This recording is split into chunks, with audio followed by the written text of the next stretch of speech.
Bandeko ba bolingo mbote esika nyonso bozali topesi bino mbote mingi ba oyo bazali na Kasumbalesa, ba oyo bazali na Congo, ba oyo bazali na Kipushi, ba oyo bazali na Kabeya Kamwanga, tobosani bino te, ba oyo pe bazali na Ituri, ba oyo bazali na Aru, ba Fasende partout topesi bino mbote esika nyonso bozali. Tozale lona masolo oyo etali makambo ya République démocratique ya Congo to yambi ndeko na biso Placide Koso ameka koyebisa biso ba réalité oyo eza koleka na mboka. Ndeko na biso Placide mbote. Mbote ndeko papi kombe. Ah, santé eza malamu? Santé ezali malamu na ngolo Yesu Kristo. Merci. Oui, to bengi lelo po to lingaki to yeba muke situation eza koleka na mboka po to yebi kolekela yo tokoki kozwa mwa ba éclaircissement makambo mike eza koleka na mboka po toyambi yo question na liboso tolingaki to tuna situation eza ko tala makambo ya sondage na mboka toyoki ba sondage leki kotala entre ba candidat o bazali na mboka totali kotoyo candidat Moïse Katumbi totali mwana mboka Jean-Pierre Mbemba Gombo totali Félix Sekedi totali ba oyo ba mususu ba Martin Fayulu bango nyoso bazali na côté ya opposition siko sondage vraiment tozali kotala selon sondage ya LIDAP et koki koyebisa biso nini po to moni bato bazali kuna na mboka ba pesi biso sondage na makambo oyo basalaki selon ba investigation na bango na makambo etali sondage sikoyo okoki koyebisa biso nini na ma situation ozwaki a partir ya mboka lilobe pa na yo.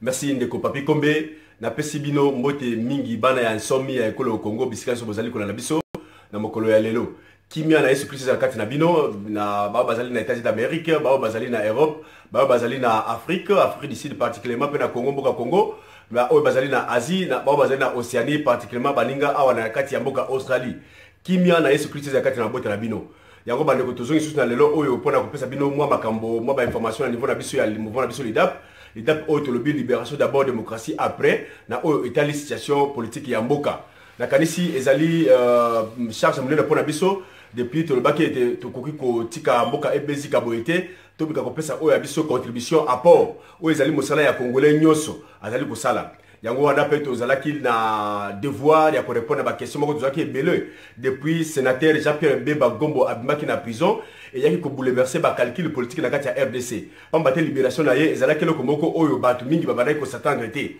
ezalaki une grande surprise ndenge yo ndenge ye ndenge ngai toyebi yango tozalaki ba question ebele ba komelaki biso bana mboka siko tokosala ndenge nini ya bato musu bazali na mouvement na biso na kati ya mboka so lelo tokenda ba élection biso tozako linga ba élection te na LIDAP ba siko tokenda ba élection tokosala ndenge nini po awa na mboka benate bezali mususu soki o voter te okozana na problème to ba question zaki ebele na kabo Italie qui voter na les leaders sengeli na monga oyo po na biso LIDAP to pesa influence na biso na moto moko songolo moto pakala pe koyeba nini tokosala na étape tokoti awa depuis libération sénateur Jean-Pierre Mbemba wana nde to bakite tokoko répondre question na boité depuis abimaki to salaki na niveau na biso un devoir patriotique c'est-à-dire na mwa muke oyo tozali kozwa na niveau na biso na Australie na baninga musu baza kopesa biso maboko indirectement tolobaki ete tokoko répondre question na boité to tiaki en place équipe moko na niveau ya mboka pona komeka kosalisa biso na kozwa résultat wana mais avant na kota na bopesi bino oyo tozwi comme résultat ya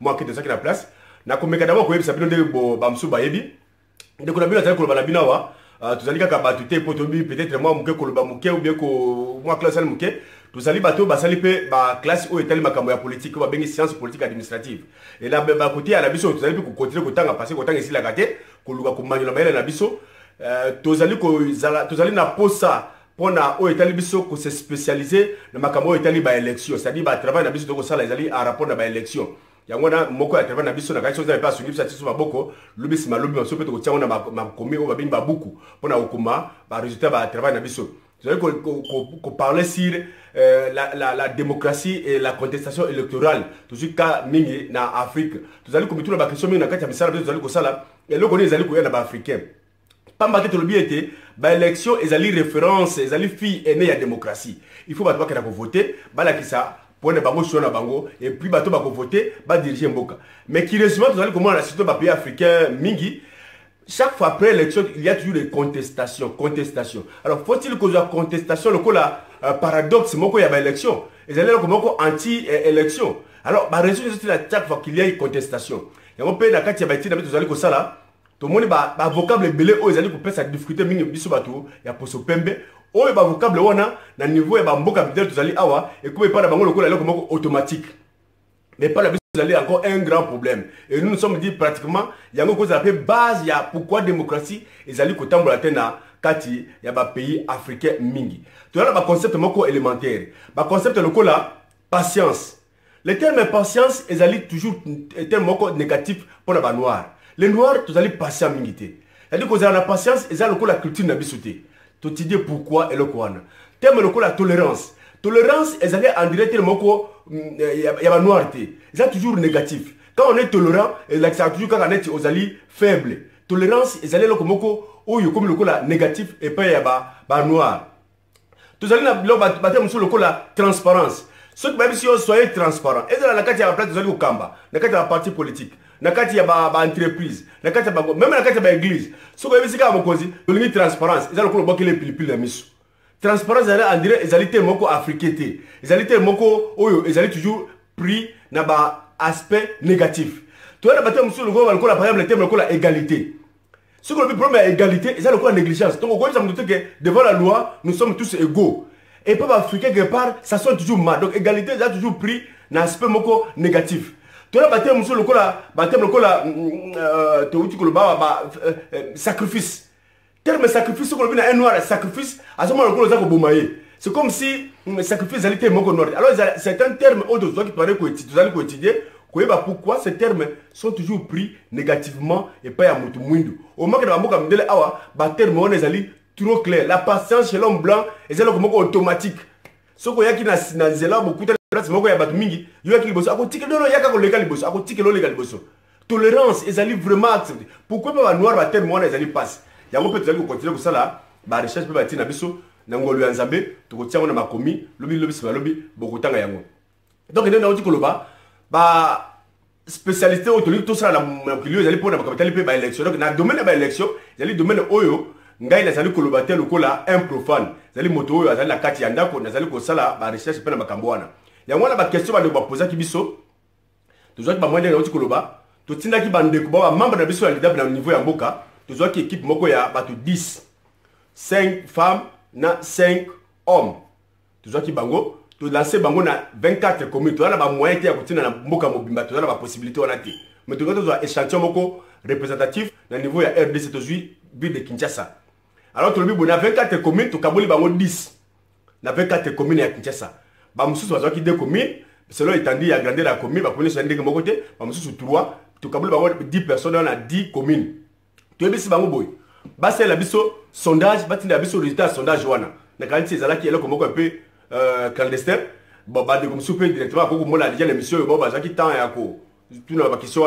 pour chaque fois, tu as la question, on va faire sa référence, il y a un mouvement qui placé sur YouTube.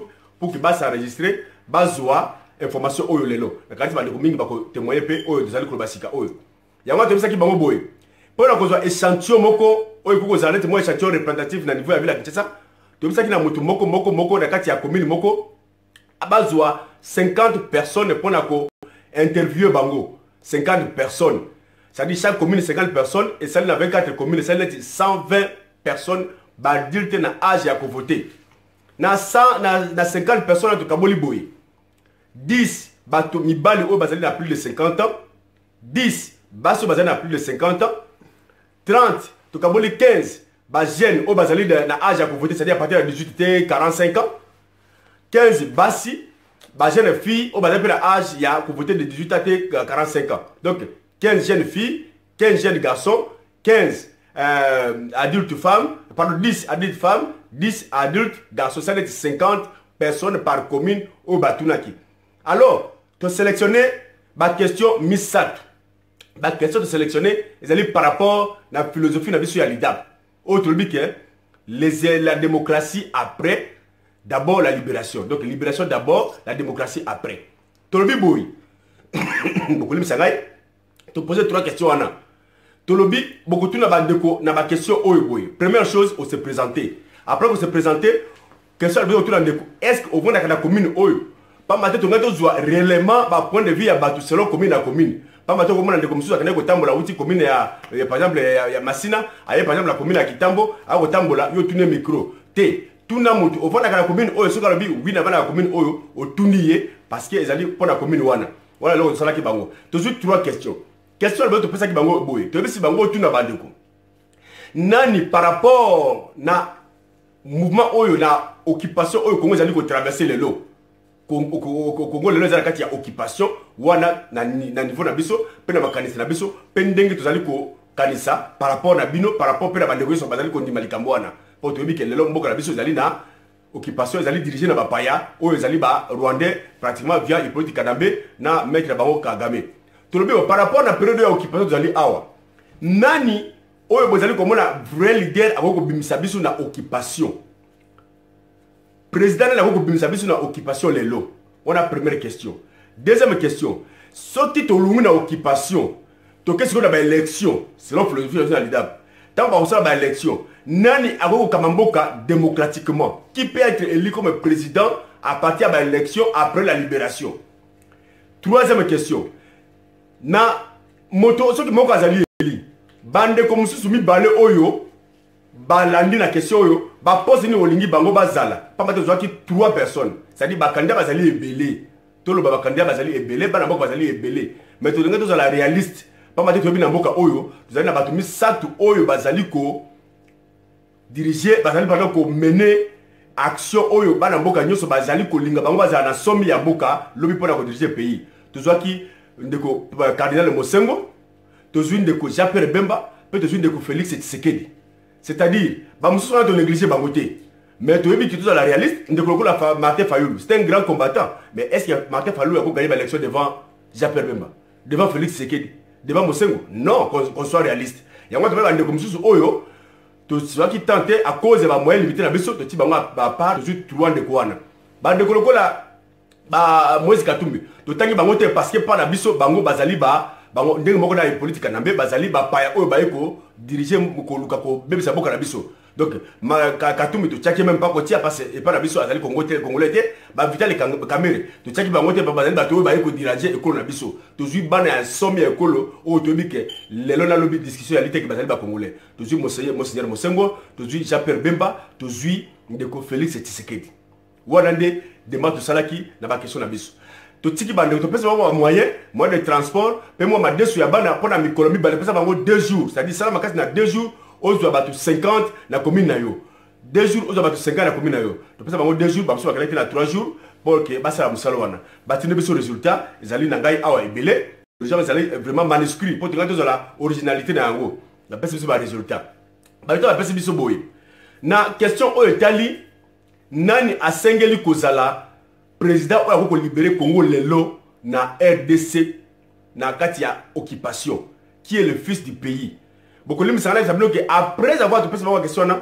to tuni batu ba se justifier pourquoi motoboye bolingi mingi c'est-à-dire ceux qui ba moni plus de 50 personnes ba soutenir réseau moko pona moto songolo que to lingi par exemple moto ou bien Félix Tshisekedi pourquoi ceux qui ba plus de 50 na ba droit différent ba pesi réseau ka moko toujours réseau on a comme réseau de référence ou batu balingi de koana yango bakei si 1200 personnes au batulaki pena démarche na bango to sabi bango que moto oya kosala bakambo ya abstention bon de considérer yango to lingi réellement batu ba ko voter faut pas que tout le monde soka lobi ke ngai je m'abstiens bo content lokola moto botulaki te oya s'abstenir bolongoli to lingi 50 personnes par commune oyo ba ko voter ba ko pesa point de vue na bango bakei basali ba résultat toujours ba résultat. Alors, premier aspect résultat, n'a pas résultat pour à cause du temps. Si tu as liboso, 240 personnes adultes, c'est-à-dire 10 hommes fois 24 communes, tu suis Monseigneur Mosengo Azwaki 67, Jean-Pierre Bemba 140, et bien Félix Tshilombo 33. Na 240 personnes à Bassi, où il va combien âge plus de 50, Monseigneur Mosengo a eu 101 voix. Jean-Pierre Bemba 103, Félix Tshilombo 36. On a pas de libération. Tout va continuer. On a 360 jeunes garçons, c'est-à-dire 15 fois 24, 360. On a 360 jeunes garçons. Au bassin de voter. Monseigneur Mosengo 99 voix. Jean-Pierre Bemba 193 voix. Félix Tshilombo 68 voix. On a 360 jeunes filles. Au bas voter. Monseigneur Mosengo 117 voix, Jean-Pierre Bemba 162 voix, Félix Tshilombo 81 voix. Wana na étape ya oyo tolobi président nani akoki kobimisa biso na kati ya occupation avant ba élection. C'est-à-dire sur 1200 personnes interviewées, Monseigneur Mosengo a 384 voix, Jean-Pierre Bemba 598 voix, Félix Tshilombo 218 voix. C'est-à-dire Monseigneur Mosengo a eu 32%, Jean-Pierre Bemba a eu 49,88% et Félix Tshilombo 18,2% comme président ya oya na occupation. Raison ni ba pesi to bisi ba raison ni bo voter Batoua, c'est-à-dire Jean-Pierre Bemba est en tête dans la période de pour libérer beaucoup d'occupation. Jean-Pierre Bemba a 49,8%, Monseigneur Mosengo 32% et Félix Tshilombo 18,2%. Raison ni ba pesi. Na kotanga la raison au ba pesi après avoir causé au moins 50 au ba justifier même raison. Raison ni ba pesi. Balobi boy pour la Jean-Pierre Bemba. Kabila ayokaka kaka mandoki po azwaki pouvoir na mandoki. Il faut Jean-Pierre Bemba po yepe asimba mandoki pe ayebi quelques faiblesses politiques ya ba envahisseur po asalaki na bango. Donc balobi ke balingi Jean-Pierre Bemba po Jean-Pierre Bemba pe ayebi po ya mandoki. Lelo na Congo tu la po mandoki ya ba poni Jean-Pierre Bemba po a libérer biso na occupation. Pour l'année bozu Monseigneur Mosengo a eu 32%. Raison de ma pèse pour la supporter. Balobi boy. Bitumba, tozali kobuna, ezali liboso bitumba ya molimo. Pe ya expérience.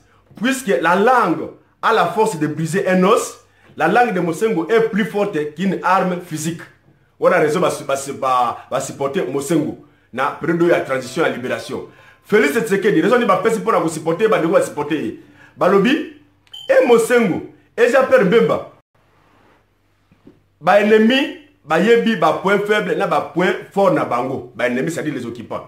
Mais Félix Tshisekedi, azali imprévisible. Motomoko azali na maître, azali na maîtrise na yete. C'est-à-dire Motomoko azali na maîtrise na yete. D'où il peut faire la différence là où les expérimentés sont limités.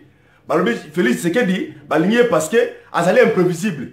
Que Batu bayebi yete, bayebi Mosengo, bayebi fort côté fort, dans côté faible naie, bayebi Félix Tshisekedi, mais Félix Tshisekedi bayebi yete. Alors le quoi bayebi yete, aza capable de voir la différence na terrain. On a ba raison ba pesi pour la transition. Donc la transition le lo oyo, pour la besoin na leader. Mutu a ko libérer besoin na Congo le lo, Jean-Pierre Bemba azali na 49,8%, Mosengo 32 et puis Félix Tshisekedi 18%. Donc le qui na deuxième question. Si vous savez Jean-Pierre Bemba le lo a dirigé le pays. À l'ongole biso na occupation a même biso na ba élection pour te dire que occupation après ba sali ba élection ce qui toke Jean-Pierre a organisé ba élection démocratique na pays nani asengeli kozala président après ba élection boyoka ba résultat bandeko batindeli biso balobi boy après la libération ba élection démocratique na 240 voix c'est-à-dire ba 10 personnes azali ba ya bibali bazali na plus de 50 ans. Mosengo a eu 106. Jean-Pierre Bemba a eu 84. Félix Tshisekedi a eu 50. Na bateau, na 240 femmes, plus de 50 ans. Mosengo a eu 103. Jean-Pierre Bemba 74. Félix Tshilombo 63. Na ba jeune, 370 jeunes garçons. Mosengo a eu 147. Jean-Pierre Bemba 101. Et Félix Tshilombo 112. Na ba jeune fille au bazali na 18-45 ans 360 na bango. Mosengo a eu 127, Jean-Pierre Bemba a eu 114, Félix Tshilombo a eu 119. Alors c'est-à-dire ceux qui ba élection le salemi ba élection transparente na moto ya ko élection na libération même sur ba élection. Ceux qui ba élection et salemi Mosengo azali na 483 voix, Jean-Pierre Bemba 373 voix, Félix Tshilombo 344 voix. C'est-à-dire, après l'élection transparente dans le Congo, Mosengo a causé la élu avec 40,25%. Jean-Pierre Bemba a deuxième position, 31,08%. Félix Tshilombo, 28,68%. Wanande, ezali ba résultat oyo tozui. Raison nini, bandeko ba pesi, pour na ba élection transparente après démocratie. Pourquoi ba poni batouana? Première raison ba pesi. Balobi boy. Démocratie ezali sans ya égalité. Démocratie, c'est lutte contre les anti-valeurs. Démocratie, c'est lutte contre la corruption. Église au milieu du village. Monseigneur Mosengo a l'expérience, la transparence. Il n'a aucun intérêt de voler pour s'enrichir. Et va, à cause de son âge, laisser le pays sur le bon rail. Wanade après démocratie, pour Monseigneur Mosengo comme président, na raison wana. Pourquoi j'ai pu aller dans la deuxième position sur l'élection démocratique? Balobiboy. Bon, on va soutenir Jean-Pierre Balobiboy. Même après la libération, on a besoin d'un pays fort, avec une forte armée.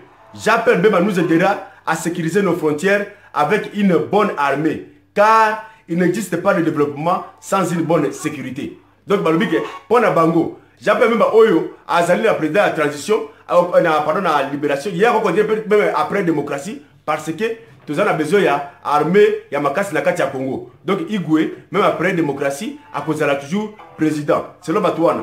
Pour la Félix Tshilombo, Balobi Boye. Après l'élection, Félix Tshilombo mettra le pays dans la liste de valeurs universelles, car il est le fruit de l'école de la lutte contre les anti-valeurs, mais propre sans le sang. Balobi après la démocratie, surtout dans l'élection, Félix Tshilombo y est le président parce que Azali, moto oyo Azali na maboko pembe, Azali na makilate, pe Azali mwana oyo abimi na école ya anti-valeur. Bato oyo tseke na lakisi ke anti-valeur, c'est-à-dire corruption, moyibi, biloko wana ezana mutu na ete, ya ko sengela ko gagner ko diriger pays. Yango wana bandeko, tolobi sur la question de tout bango, bo soki siko toke na ba élection. Mosengo akomi président ne bolobi en national na biso. Félix Tshisekedi na Jean-Pierre Bemba. Bao toli toujours basala na mboka po bazali ba na mboka ya somi balakisi musala bango. Bakozala nini? Balobi ke Jean-Pierre Bemba ye soki Mosengo président Jean-Pierre Bemba a cause la ministre de la défense pour na ko garder armée na biso za la makasi. Félix Tshilombo balobi ke ye il faut azala soit le ministre de l'intérieur ou bien gouverneur de la ville de Kinshasa.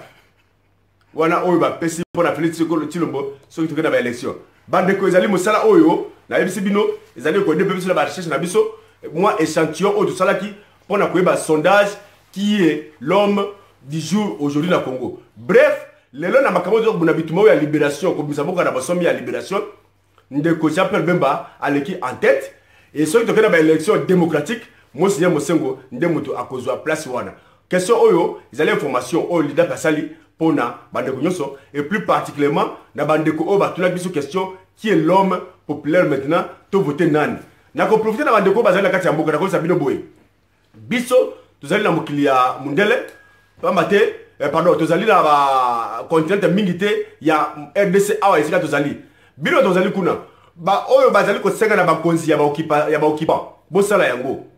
Il faut qu'on s'enregistrer, qu'on ait carte d'électeur, bon voter. Parce que ce qu'on veut ça mutu makasi. Nya biloko za na yango te o ko si open de vie na yo. So ba yiso kena ko voter, kenda ko voter. On s'enregistrer. Mais tu as dit qu'ils avaient le coup là, vote ou bien enregistrement, ou bien tu as la carte en prison.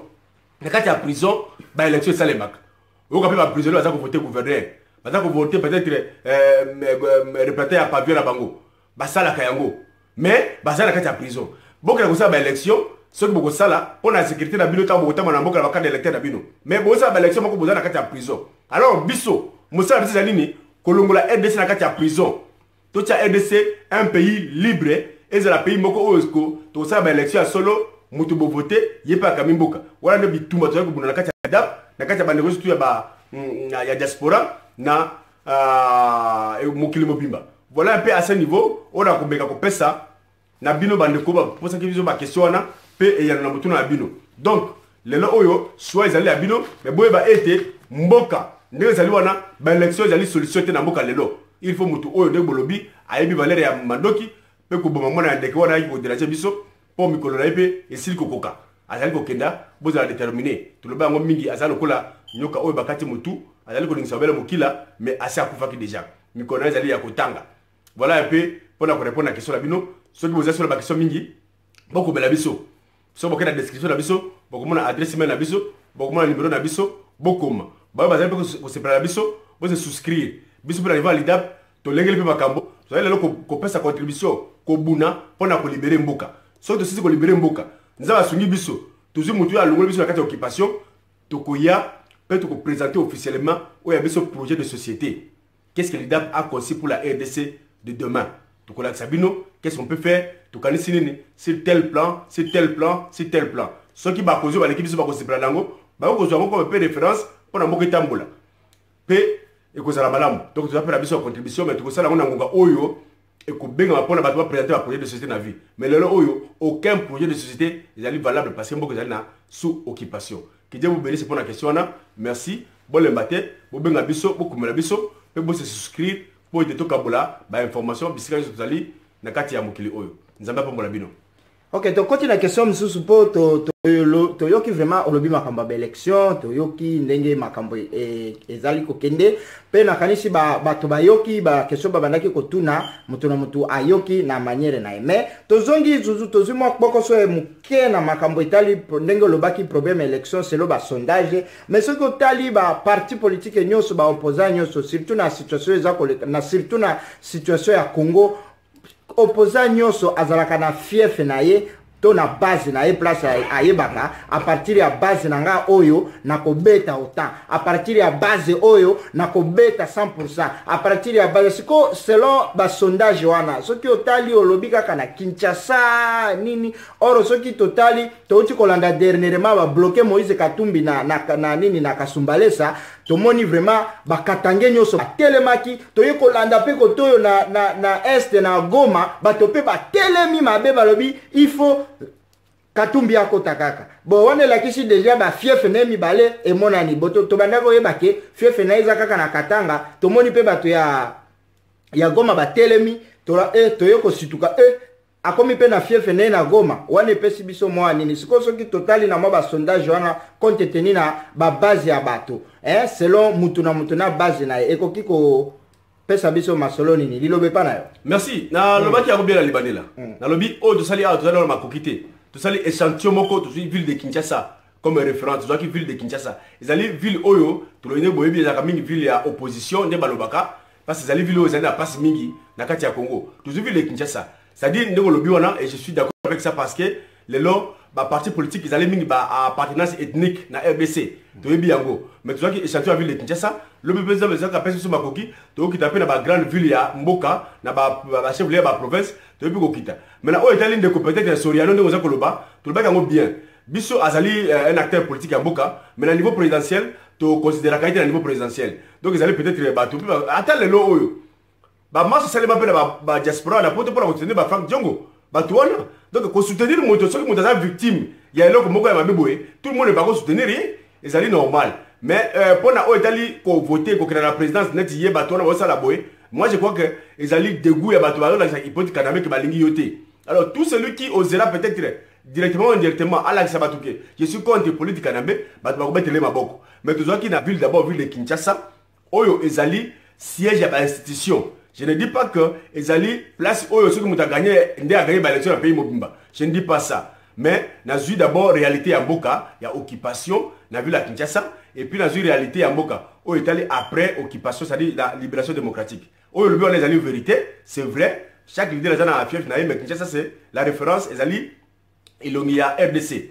Mais ce que tu peux étendre yango, na ba ville mususu périphérique ya RDC. Ok, toza ko koba kaka na masolo, to koti na masolo mususu, lobi to uti ko ya to uti ko landa isusu ndeko na biso Jean-Pierre Bemba asali coalition pour biloko za koloba balingi bazwa candidat unique. Na ndenge pe alobaki ava kita Belgique, alobaki akokutana na opposition nyonso ba solola pona ndenge nini akoluka bazwa mutumoko po a représenter opposition. Sikona liloba wana est-ce que na réalité à Congo na ndenge toyebeli Congo biloko wana vraiment ekoki koloba nini? Est-ce que ekoki ko simba ou bien zakaka ba ko bomalere? Est-ce que réellement à Congo na réalité à Congo ndenge toyebeli biloko wana ekoki ko simba lilobe pa na yo?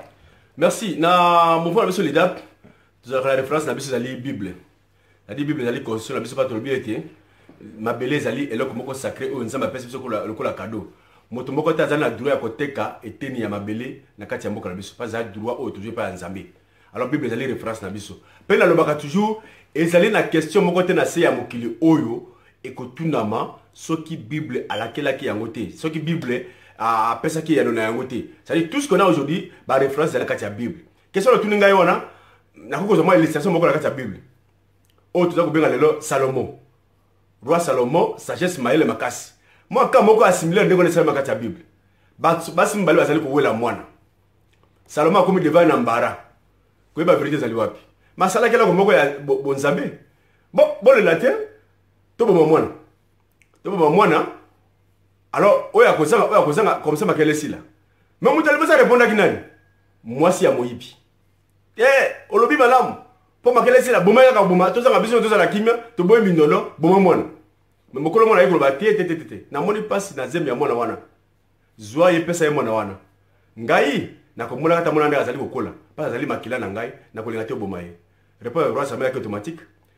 Ça dit quoi? Question des amours test. Pourquoi na zuri illustration wana? Lina la kisakelelo oyo RDC za lokola mwana. Bande comme si on leva lingi RDC kufa mbala moko eyinda. RDC ekufa to kabola mboka bazali ko lia na ba occupant bazali ko teka ko saboter nkita ya mboka ko ka ba lia oyo ko ya eya ngana koleka RDC ko tikala za ngai te je m'en fous RDC beba. Et là ba to so ko bate mboka oyo ezali ko tujo pa nzambe. Mieux vaut to pesa na mutu ya sengele ale kingai na pesa ya diriger ngala tela kan ndeni RDC za ko kenda na ko teka mboka te. C'est cette illustration de là que to koyeba siko test qui aime le Congo et qui n'aime pas le Congo. Moutouissou a kolinga par exemple que base candidat unique. Je répète encore, obédience à l'élection, pardon, réalité à l'élection, bis vous allez supporter à voter dans les DAP. Mais il faut tout le bilan parce que c'est la réalité du jour. Alors, opposant Oya Koboya, azala derrière moto Oyo, azali na compétence à diriger comme Mzamboka dans occupation, boye billet. Azali collabo. Oya Koboya azali collabo. Parce que tout le but est Koboya n'est azali ko mettre en cause carrière politique na yo ou bien ko boma ambition il y a parti politique na yo té la réalité du jour ezali ko lobate bo pesa na moto oyo azali capable ya konganga pe politique na ba na toilette tanga ngangi Kagame ba susu pe akangi ndako moto wana to besoin na elelo est-ce que yo oza na place wana so comment na place wana te personne de ko toza ko lukala pour la libération à libérer mboka. Comme ça, l'objet de comme la démocratie, au lieu de la période de ce scénario, tu as la compétition démocratique à l'élection. Donc, pour répondre à la question, tu connais nani à l'ingimboka, nani à l'ingimboka. Mais je suis déjà pessimiste, c'est-à-dire Nazali Koukanisana, côté Yamabe, qui est aussi battu pourquoi? Parce que les gens bande de Oyo, que jamais va connaître les parce que Bazali Koli en bonne occupation. La Kolobal Susu, Batolo la vitale caméré. Azali babengaka grand dribble malaxer musana na yeko ko balola batu grand dribble Vital Kamerhe n'acceptera jamais candidat unique parce que yé aza toujours meilleur yé aza la mission na pour na ko déstabiliser Congo akolinga candidat unique te Vital Kamerhe akozanda akolinga ndeni to ba ki bien ba tumso mona ko ba Bruno Tibala moko te ko politique na ba ko yebisa ye Zata ba uzikande ndiko mona Bruno Tibala ko benga pela tika datina akite na suka juste pour agéner moto opposition ba kopona donc candidat unique ekozwa maté j'appelle même basala musala na yo pour ozo a raison que j'ai tout fait j'ai montré n'est-ce pas ma bonne volonté ya ko sangisa ba nyos mais okozwa ba nyos te parce que ezala bato ba ya la virus ya occupation na kati ya opposition wana o ba ko changer jamais il faut to ya to lungula bango na ndinga makasi peut-être parce que discipline to tia bango na bisika bikauka na vie politique na bango lobi soki mboka et sikwami merci.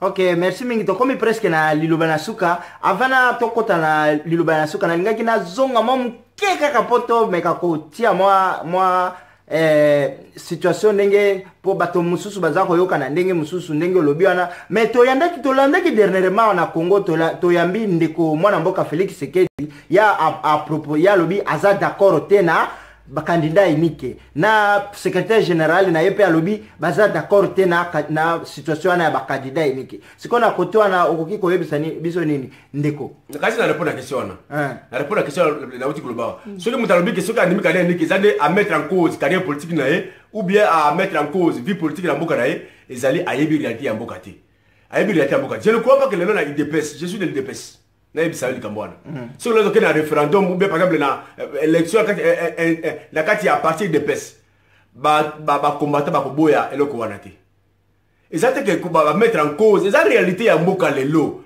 toloba te il peut être kana basali 10 ans na pouvoir Et là on est sali que politique kanambe abima tena 10 ans comme on a 12 ans de pouvoir naie. C'est parce qu'à un moment donné, les politiciens à niveau ya schéma de démocratie, bazala qui bloqué.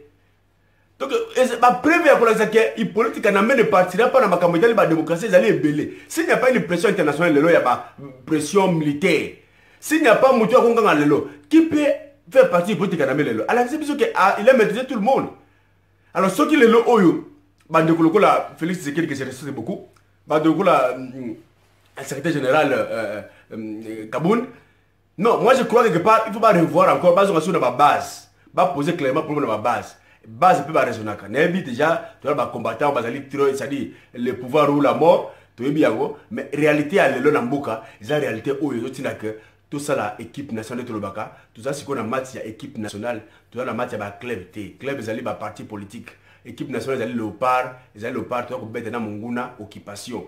Donc si il y a un joueur, il y a équipe Moussous, ça veut dire club Moussous. Où Azali spécialiste dans la penalty pour sa victoire dans l'équipe nationale, to bête la ema beaucoup. Parce que victoire ya la biso, la victoire ya pays mobimba. Bon ceux qui ont gagné match, tu rejoins dans la compétition à club. Les là où problème il y a club parti politique qui était bituma to ko bonale za bituma au niveau ya national, moko ezali na occupation. To benga na banguna. Ceux qui ont benga les bango, to kozonga IDPS c'est le plus grand parti populaire dans la RDC IDPS. Na lobby yango IDPS. Mais tokenda na ndinga malamu biloko na yo balia kango moto te tokolia démocratie na biso avec toute notre popularité na bangonga malamu mais lelo oyo totikela moto abiko beta penalty après sa biso victoire pour la libération. Merci. OK, merci mingi. Que Dieu vous bénisse.